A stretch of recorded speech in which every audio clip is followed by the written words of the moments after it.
ધોરણ 2 વિષય હિન્દી. નમસ્તે વિદ્યાર્થી મિત્રો, સૌને મારા જય શ્રી કૃષ્ણ. આજે આપણે ધોરણ 2માં વિષય હિન્દીનો અભ્યાસ કરીશું. તો ચાલો જોઈએ. चित्र को उसके नाम के पहले अक्षर से जोड़ो. ચિત્રને તેના નામના પહેલા અક્ષર સાથે જોડો. અહીં ચિત્રો આપેલા છે. ચિત્રના નામનો જે પહેલો અક્ષર હોય તેને આપણે જોડીશું. સૌપ્રથમ આપેલી છે ઘડિયાળ. ઘડિયાળને હિન્દીમાં કહેવાય ઘડી. તો ઘડીનો પહેલો અક્ષર આવશે ઘ. તો આપણે ઘડિયાળને ઘ સાથે જોડીશું. ઘડી. ઘડિયાળ એટલે ઘડી. આપણે ઘડીને ઘ સાથે જોડ્યો. હવે ત્યારબાદ છે છકડો. છકડાને હિન્દીમાં છકડા કહેવાય. તો આપણે છકડાને છ સાથે જોડીશું. છ. ત્યારબાદ આપેલું છે ત્રાજવું. ત્રાજવાને હિન્દીમાં તરાજુ કહેવાય. ત્રાજવાને હિન્દીમાં શું કહેવાય? તરાજુ. તો હવે આપણે તરાજુને ત સાથે જોડીશું. તરાજુ. ત્યારબાદ આપવામાં આવેલો છે કાચબો. કાચબાને હિન્દીમાં કછુઆ કહેવાય. તો આપણે કછુઆમાં પહેલો અક્ષર શું આવે? ક આવે. તો આપણે કછુઆને ક સાથે જોડીશું. ક. ત્યારબાદ આપવામાં આવેલો છે રેટિયો. રેટિયાને હિન્દીમાં ચરખો કહેવાય. રેટિયાને હિન્દીમાં શું કહેવાય? ચરખો. તો ચરખાનો પહેલો અક્ષર શું આવે? ચ. તો ચરખાને ચ સાથે જોડીશું. ચ. ત્યારબાદ આપવામાં આવેલું છે ઝરણું. ઝરણાને હિન્દીમાં ઝરણા કહેવાય.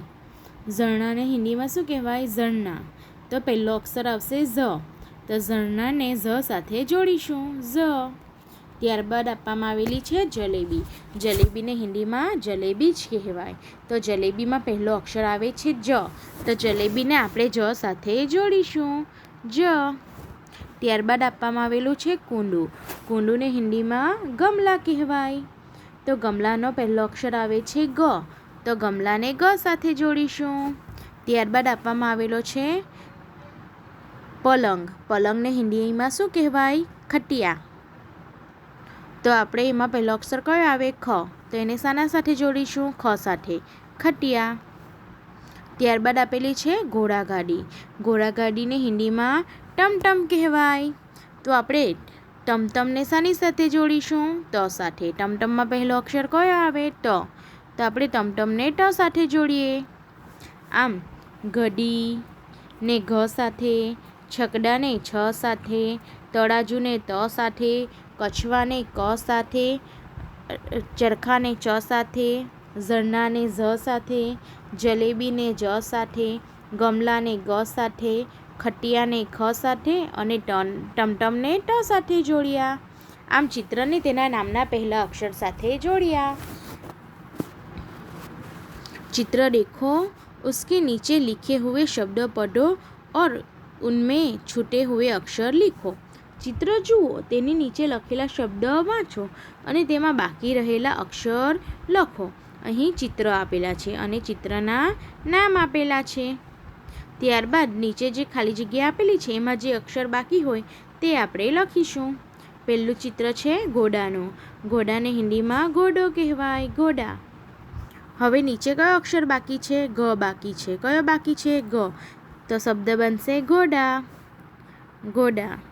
ત્યારબાદ છે ઘર. એમાં અક્ષર બાકી છે ઘ. ઘર. ત્યારબાદ આપવામાં આવેલું છે થર્મસ. થર્મસમાં બી ર મ શ. તો કયો અક્ષર બાકી છે? થ. તો એમાં લખીશું આપણે થ. થર્મસ. ત્યારબાદ આપેલો છે ઠઠેરા. તો નીચે અક્ષર બાકી છે ઠ. ઠઠેરા. અને છેલ્લું ચિત્ર છે ધનિયા. એમાં કયો અક્ષર બાકી છે? ધ બાકી છે. ધનિયા. આમ ઘોડા એટલે ઘોડો, ઘર એટલે ઘર, થર્મસ એટલે થર્મસ, ઠઠેરા એટલે કંસારો, ધનિયા એટલે દાણા અથવા કોથમીર. આમ જે શબ્દ બાકી હતા તે આપણે લખ્યા. હવે આગળ જોઈએ. છત્રીમાં કયો અક્ષર બાકી છે? નીચે છ બાકી છે. છત્રી. છત્રી એટલે છત્રી. ત્યારબાદ છે કબૂતર. નીચે આપેલું છે કબૂતર.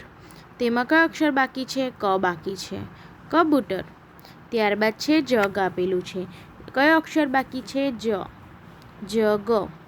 એના બાજુમાં છે ચપરાસી. એમાં અક્ષર બાકી છે ચ. ચપરાસી. અને છેલ્લા અક્ષરમાં બટન છે. તો કયો અક્ષર બાકી છે? ત બાકી છે. બટન. આમ છત્રી, કબૂતર, જગ, ચપરાસી, બટન.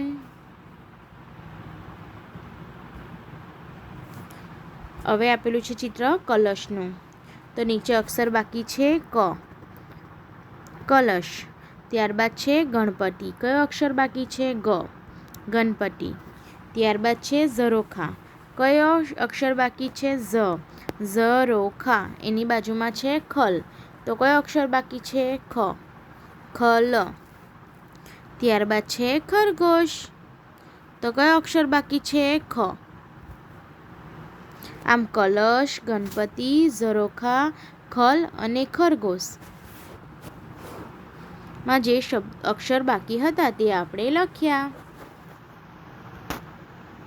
ખાલી જગ્યા में ઉચિત વર્ણ लिखकर સાર્થક શબ્દ બનાવો.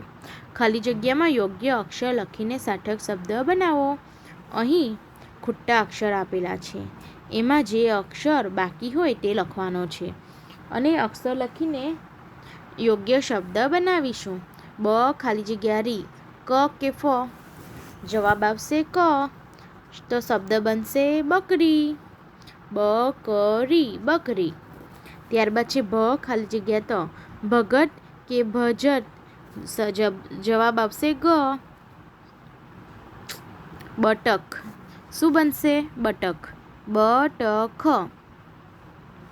2 નંબરમાં બટખ. 3 નંબર ભ ખાલી જગ્યા ટ. તો જવાબ આવશે ભગત. હવે આપણે 4 નંબર જોઈશું. ભ ખાલી જગ્યા ન. ભ ક ન કે ભજન. જવાબ બનશે ભજન. ત્યારબાદ છે પ ખાલી જગ્યા ડી. પજડી કે પગડી. તો જવાબ આવશે ગ.